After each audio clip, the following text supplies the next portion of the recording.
Sa ngalan ng Ama at ng Anak at ng Espiritu Santo, Amen. ang pagbapala ng ating Panginoong Heso Kristo, ang pag-ibig ng Diyos Ama, at ang makikipagkaisa ng Espiritu Santo, naway sumainyong lahat. At sumaiyo rin.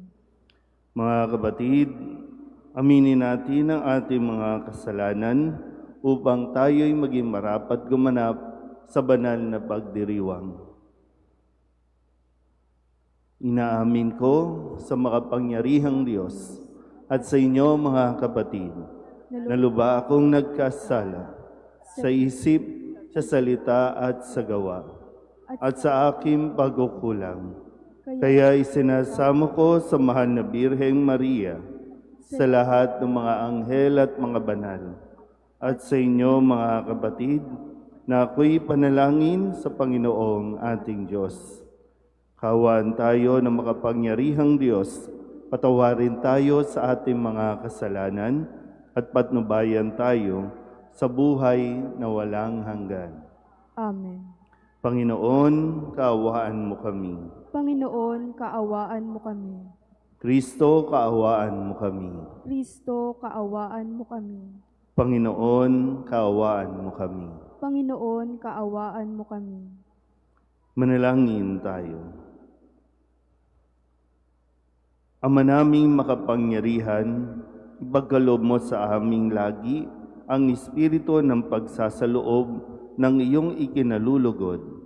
Gayon din ang diwang ganapin ito agad at lubos, upang kami makapamuhay ng dahil sa iyo.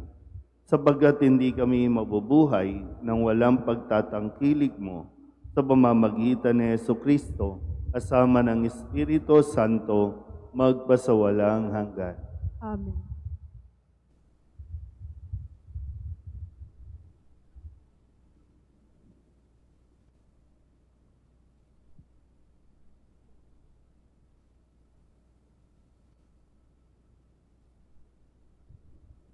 Pagbasa mula sa aklat ni Esther. Noong mga araw na iyon, labis na nabagabag si Reyna Esther. Dumulog siya sa Panginoon. Ganito ang daing niya sa Panginoong Diyos ng Israel. Panginoon ko, tanging ikaw ang hari namin. Tulungan mo ako na ngayoy nag-iisa at walang ibang maaasahang tutulong kundi ikaw lamang. Haharap ako sa napakalaking panganib. Mula pa sa aking pagkabata, narinig ko na sa liping kinabibilangan ng aking angkan na ikaw, Panginoon, ang humirang sa Israel mula sa dinami-rami ng mga bansa. At ikaw din ang sa panahong iyon ay pumili sa aming mga magulang upang maging iyong bayan magpakailanman. Tinupad mo ang lahat ng iyong ipinangako sa kanila. Alalahanin mo kami, Panginoon. Ipadama mo sa amin ang iyong paglingap sa sandaling ito ng kagipitan. Bigyan mo ako ng lakas ng loob, hari ng lahat ng mga dinidiyos, at pinuno ng lahat ng mga kapangyarihan sa lupa. Bigyan mo ako ng kakayahang magsalita sa harap ng leyong si Aswero, upang maakit ang kanyang puso na mamuhi sa taong kumakalaban sa amin, at sa gayoy mapahamak siya kasama ng mga makikipagsabuatan sa kanya. Iligtas mo kami, Panginoon. Tulungan mo ako na ngayoy nag-iisa at walang ibang maaasahang tutulong kundi ikaw lamang. Ganap mong nababatid ang lahat. Ang salita ng Diyos. Salamat sa Diyos. Noong ako ay tumawag, tugon mo'y aking tinanggap. Noong ako ay tumawag, tugon mo'y aking tinanggap. Ako poon buong pusong aawit ng pasalamat. Sa harap ng mga anghel, pupurihin kitang ganap. Sa harap ng iyong templo ay yuyuko at gagalang. Pupurihin pupurihin kita roon, pupurihin ang iyong ngalan. Noong ako ay tumawag, tugon mo'y aking tinanggap. Dahilan sa pag-ibig mo at sa iyong katapatan, ika'y tunay na dakila, pati iyong kautusan. Noong ako ay tumawag, tinanggap ko ang tugon mo. Ang lakas mong itinulong, ay lumakas agad ako. Noong ako ay tumawag, tugon mo'y aking tinanggap. Nahahandang harapin mo, mapupusok kong kaaway.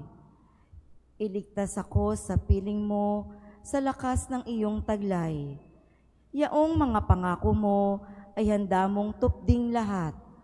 Ang dahilan nito poon, pag-ibig mo'y di kukupas, at ang mga sinimulang gawain mo'y magaganap. Noong ako ay tumawag, tugon mo'y aking tinanggap.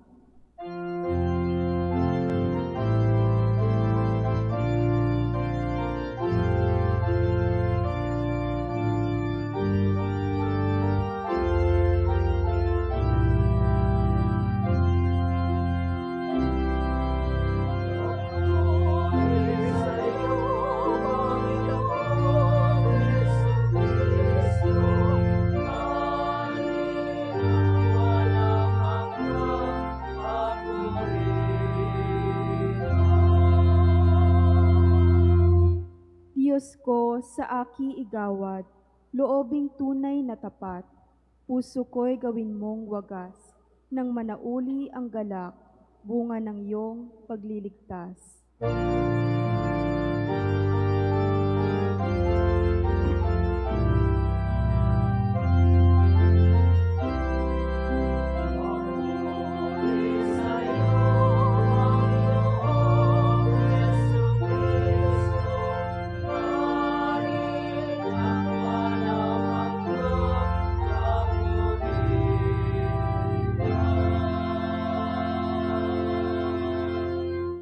Sumainyo ang Panginoon. At sumaiyo rin. Ang mabuting balita ng Panginoon ayon kay San Mateo. Papuri sa iyo, Panginoon. Noong panahong iyon, sinabi ni Jesus sa kanyang mga alagad, "Humingi kayo at kayo'y bibigyan. Umanap kayo at kayo'y makasusumpong. Kumatok kayo at ang pinto'y bubuksan para sa inyo. Sapagkat tumatanggap ang bawat tumihingi, nakasusumpong ang bawat tumahanap, at binubuksan ang pinto sa bawat kumakatok. Bibigyan ba ninyo ng bato ang inyong anak kung humihingi ng tinapay? Bibigyan ba ninyo siya ng ahas kung humihingi ng isda? Kung kayo na masasama ay marunong magbigay ng mabubuting bagay sa inyong mga anak, gaano pa kaya ang inyong amang nasa langit? Ibibigay niya ang mabubuting bagay sa mga humihingi sa Kanya. Kaya gawin ninyo sa inyong kapwa ang ibig ninyong gawin nila sa inyo.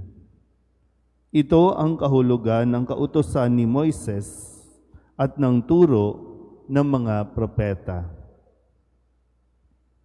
Ang mabuting balita ng Panginoon. Pinupuri ka namin, Panginoong Hesukristo.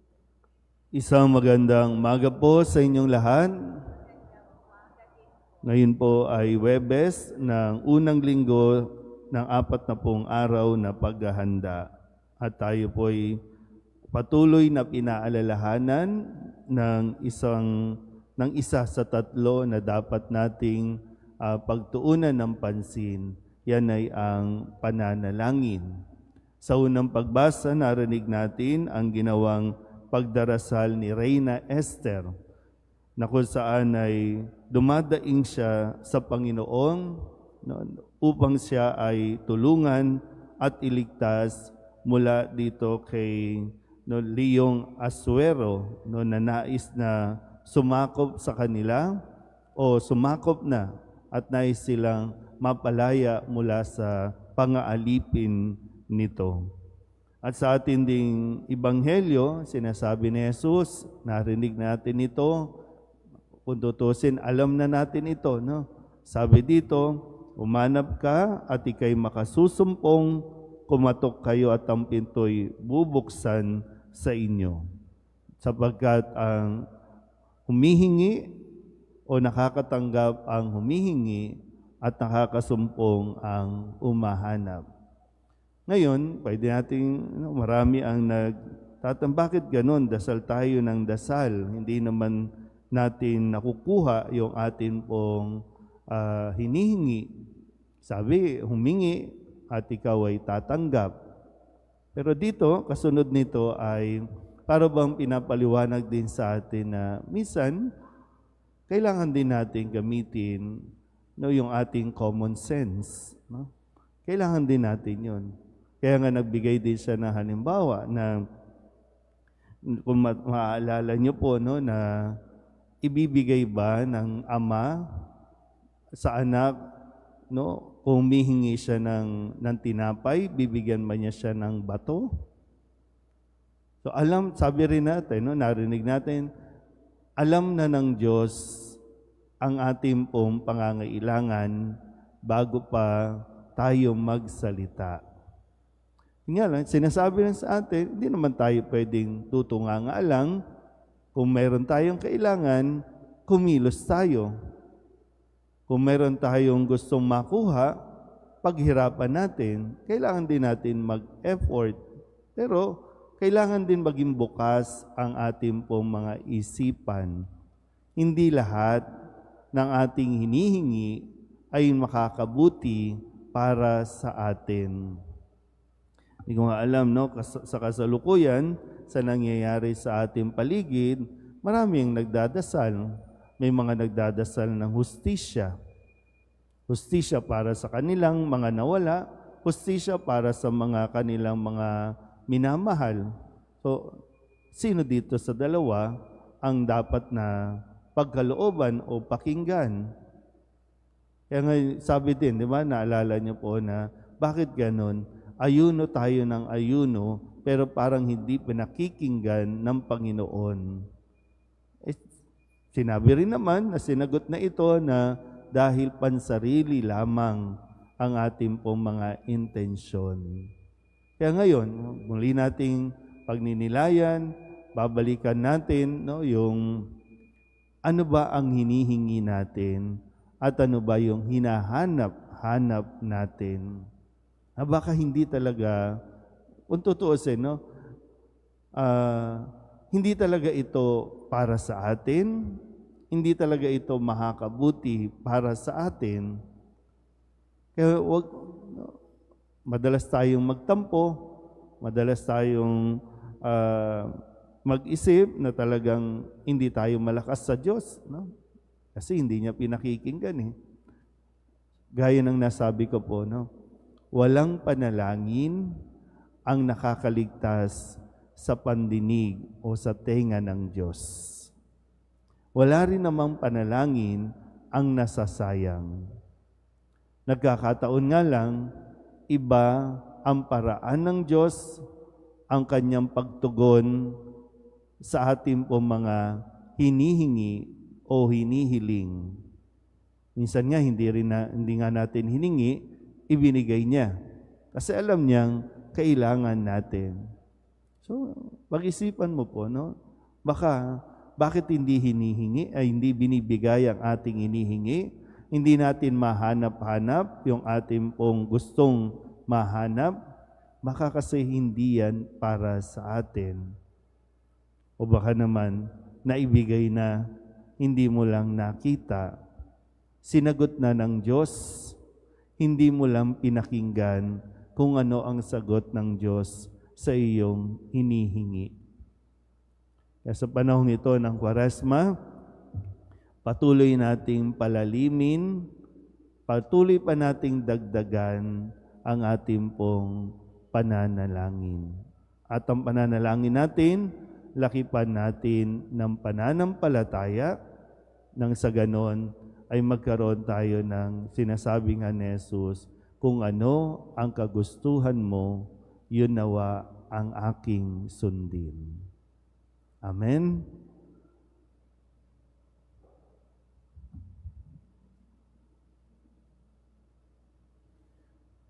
Nangako si Jesus, humingi at kayo'y bibigyan. Lumapit tayo sa ating Amang nasa langit na may pag-asa at tiwalang katulad ng panalangin ng Panginoon. Ang ating pong itutugon, butihing Ama, tumugon ka sa amin.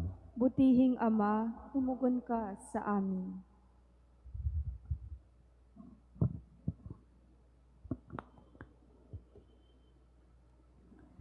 Sa buong simbahan sa daigdig, naway lumaganap ang mataimtim na pananalangin.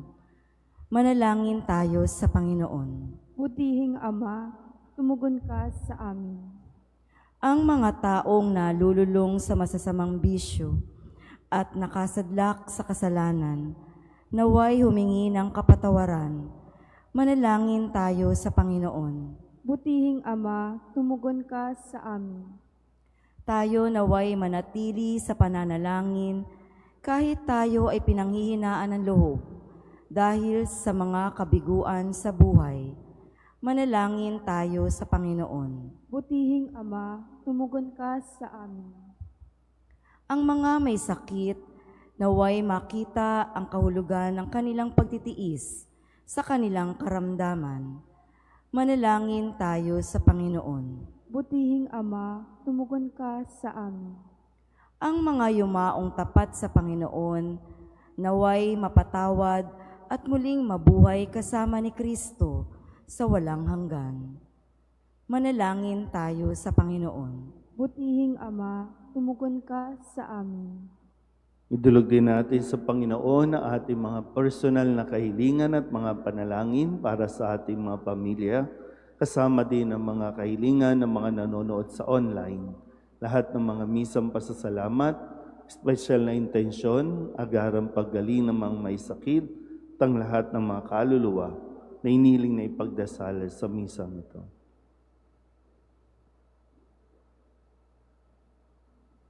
Ang lahat ng ito iniling namin sa ngalan ni Kristong aming Panginoon. Amen.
Manalangin kayo mga kapatid upang paghahain natin ay kalugdan ng Diyos amang makapangyarihan.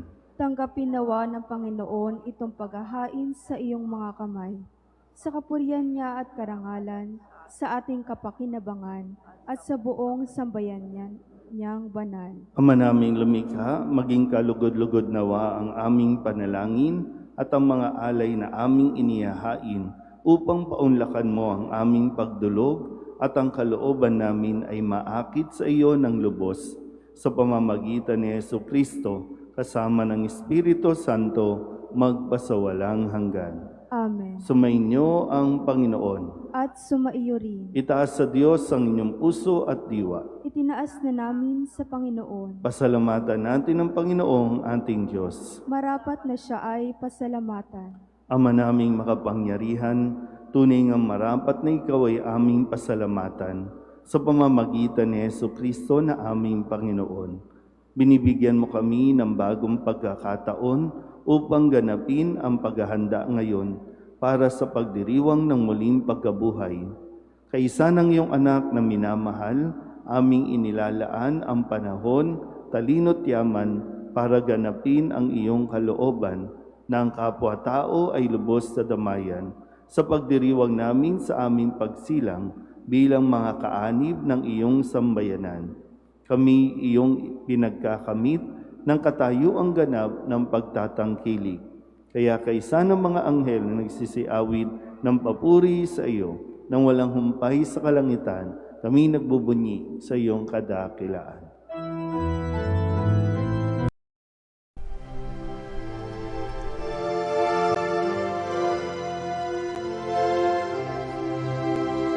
Santo, Santo, Santo, Panginoong Diyos makapangyarihan, napupuno ang langit at lupa ng kalwalhatian mo.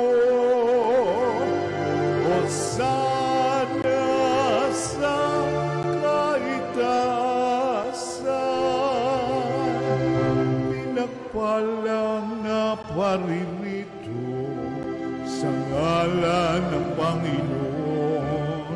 Hosana sa kaitaasan.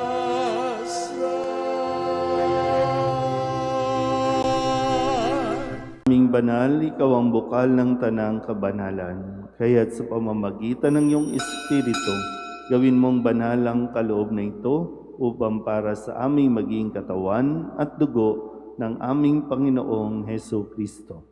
Bago niya pinagtiis ang kusang loob na maging handog, inawakan niya ang tinapay, inasalamatan kaniya, pinaghati-hati niya iyon, iniabot sa kanyang mga alagad at sinabi, "Tanggapin ninyong lahat ito at kanin, ito ang aking katawan na ihahandog para sa inyo."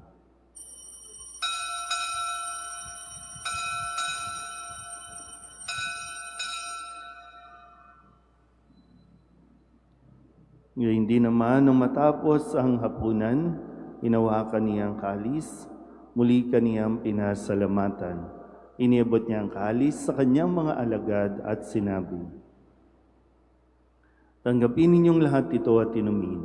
Ito ang kalis ng aking dugo, ng bago at walang hanggang tipan, ang aking dugo na ibubuhos para sa inyo at para sa lahat sa ikapagpapatawad ng mga kasalanan.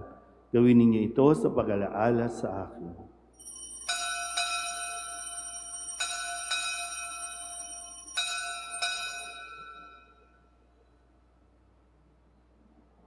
Ipagbunyi natin ang misteryo ng pananampalataya.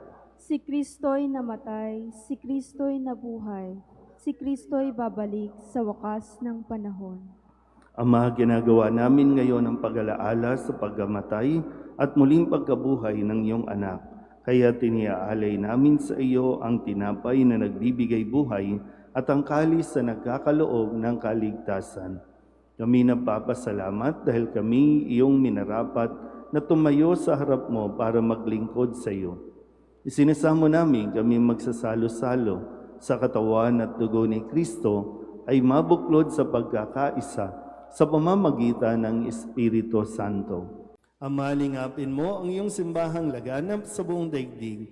Huspusin mo kami sa pag-ibig kaysa ni Leon na aming Papa at ni Jose na aming Obispo at ng Tanang Kaparian.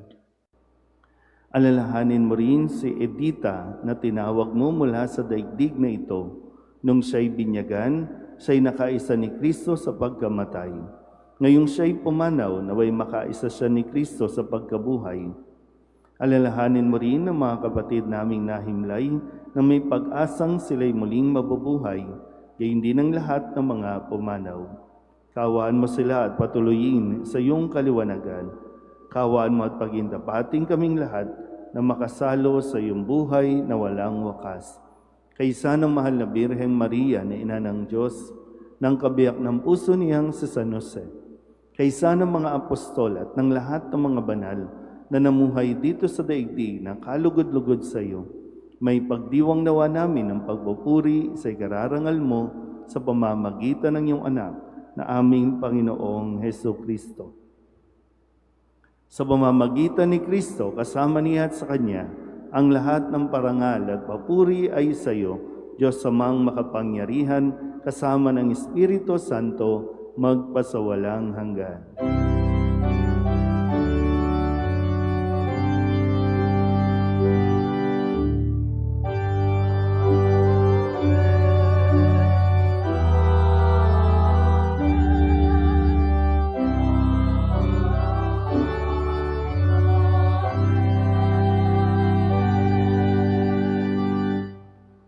Sa tagubilin ng mga nakagagaling na utos at turo ni Jesus sa Panginoon natin at Diyos, ipahayag natin ang lakas loob.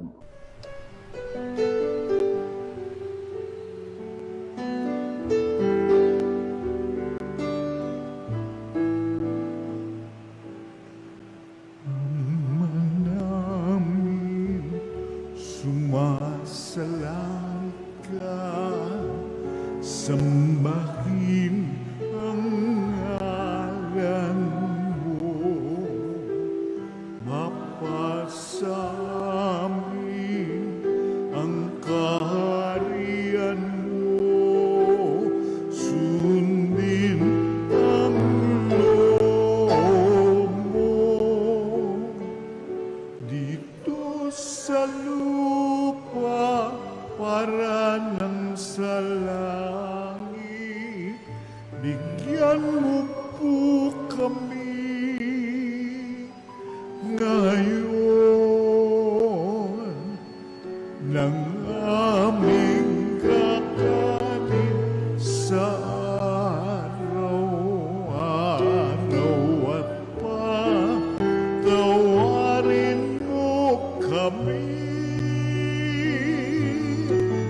sa aming mga sala, para ng pagpapatawan namin sa nagkakasala sa amin. At huwag mo kaming ibang dulot sa tukso,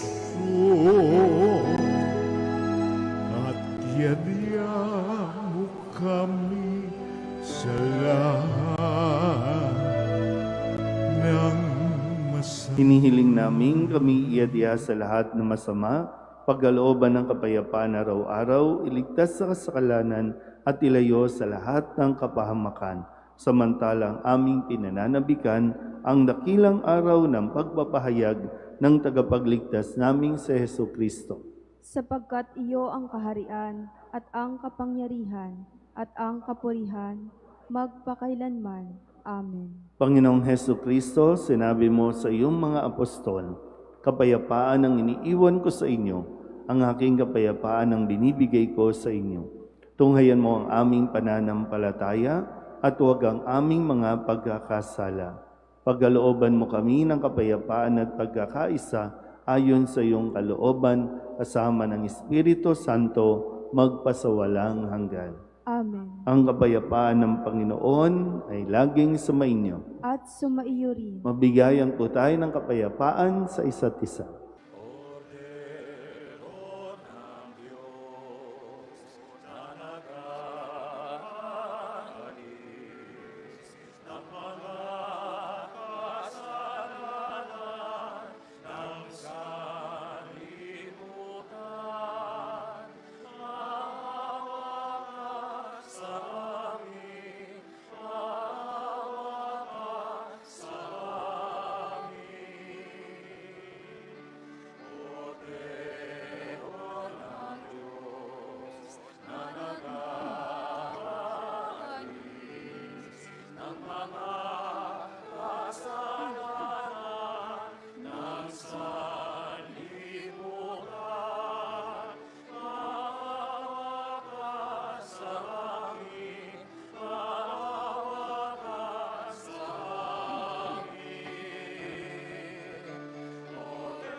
Ito ang kordero ng Diyos.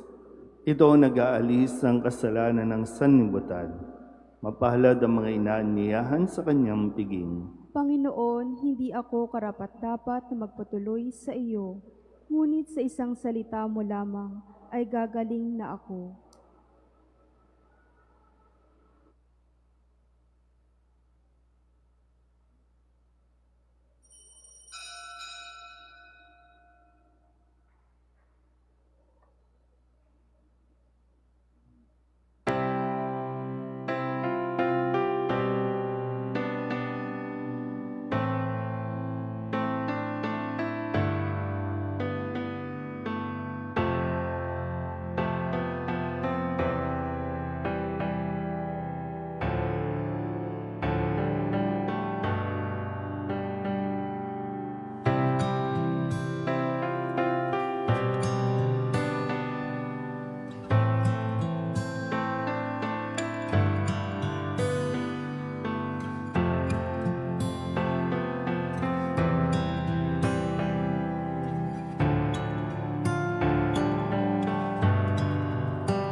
Manalangin tayo. Ama naming mapagmahal, kami ay pinapakinabang mo sa inihain para sa kapatawaran at kagalingan ng tao. Ipagkaloob mo ngayon at sa hinaharap ang idinudulot nitong walang maliw na lunas sa pamamagitan ni Jesucristo kasama ng Espiritu Santo magpasawalang hanggan. Amen. Sumainyo ang Panginoon. At sumaiyo rin. At pagpalain kayo ng makapangyarihang Diyos, Ama at Anak, at Espiritu Santo. Amen. Tapos ng banal na misa, humayo tayo sa kapayapaan ni Kristo. Salamat sa Diyos. Magandang umaga po. Nuestro Padre Jesus Nazareno, sinasamba ka namin. Pinipintungo ka namin, aral mo ang aming buhay at kaligtasan.